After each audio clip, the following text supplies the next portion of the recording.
po sa mga kapatid nating commuter, kasado na ang taas pasahe sa mga pampublikong sasakyan. At live mula sa Quezon City, may express report si Gerard de la Peña. Gerard, magkano na nga ba ang taas pasahe? Nako, Nikki, tama ka. Aprobado na nga ng Land Transportation Franchising and Regulatory Board yung mga fare increases na ipapatupad na ngayon ding linggong ito. Mula sa 13 pesos ay magiging 14 pesos na ang base fare sa traditional jeepney, habang 2 pesos na ang magiging dagdag sa kada kilometrong takbo.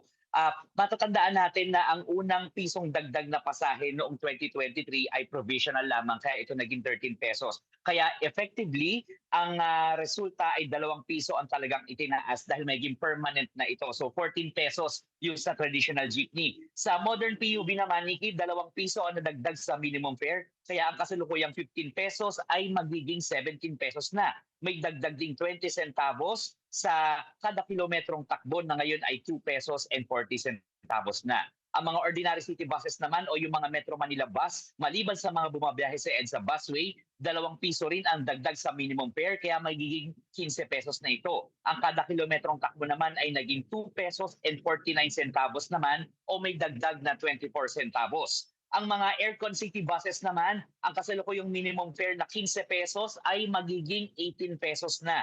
Ang kada kilometrong takbo ay 2 pesos and 98 centavos na o mas mataas ng 20%. Tataas naman ang flag down rate ng airport taxi mula sa kasalukuyang 75 pesos ay magiging 115 pesos na ito. Wala namang mababago sa kada kilometro at 2 segundong patak sa metro ng mga airport taxi. Ang mga Transport Network Vehicle Service naman o TNVS, nasa 13 hanggang 44% ang nadagdag sa base fare, depende sa klase ng sasakyan. May 15% increase naman sa mga kasalukuyang rates ng P2P buses. Nikki. Yan ang express report ni Gerard de la Peña. Mga kapatid, Nikki de Guzman po. Para sa pasada ng mga rumaratsyadang balita, mag-follow at mag-subscribe na sa social media pages ng News 5.